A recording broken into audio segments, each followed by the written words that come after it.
burial greeted the rainy season. At the bottom of a valley, an apothecary stared down a grave. There lay his wife, wrapped in linen, with a plum pit in her hands. Those in attendance laid flowers before filling the hollow with soil. Shadows swallowed her, and the apothecary wiped his face as the earth claimed her. Clouds amassed, and thunder rolled across the valley, but the apothecary's howls echoed down the mountainside. The apothecary awoke with a fever. He formed a tincture from milled quartz and waters drawn at dawn. When his eyes were no longer swollen, he spotted a green sprout. It grew from his teardrops in the barren plot. On its lonely leaf was the face of his wife. He doubted his eyes, but with a second look, he was certain. He raced to his cabinet and pounded ancient herbs into the flakes of the tallest redwoods. He applied the mixture to the stem before consecrating the dirt. By nightfall, the sprout had become a seedling. Over the coming days, the seedling swelled into a trunk. That single leaf split into 1,000. Pink flowers blossomed before ripening into purple fruit. And his morning ended. Inviting laughter spilled from his home. Joy found the valley, and the whole village relished in plums. The rainy season continued without hunger. The storms raged on. On the darkest night, the sky filled with the brightest of lights. Thunder rocked the cliffs and wind screamed through the land. They scratched their image into boulders and fattened rivers. Gales tore through the basin, striking the apothecary's tree. The thinnest branches snapped. The remaining fruit bounced down the parcels. The apothecary brewed remedies to still the storm, but the searing heat of a lightning strike hurled him back.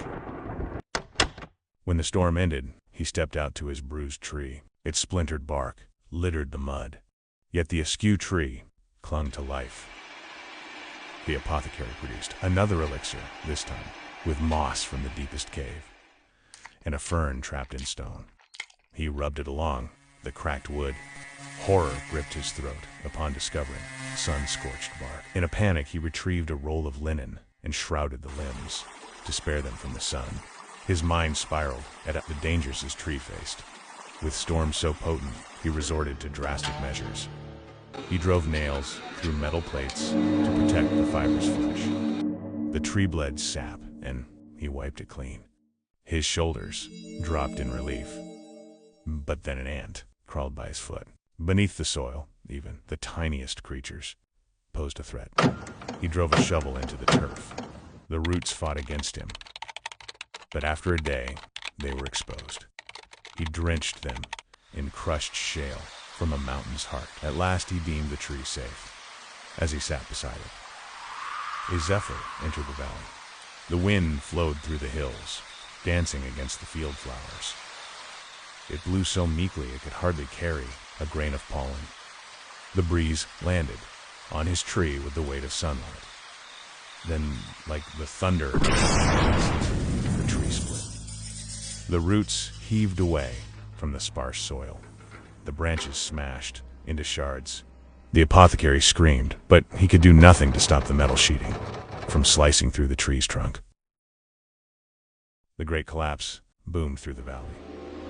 When the hills fell silent, the apothecary choked in grief. Attached to the deepest and oldest root was a skull. Beneath it hung ribs, ensnared by arms and legs, bound in tubers. In its fingers rested the husk of a seed. The apothecary laid trembling hands on the bones. Yet again my cures have become poison. But where is the line between the two? He asked, before embracing what remained of his wife. Check out PolyProse.com for more stories and writing advice.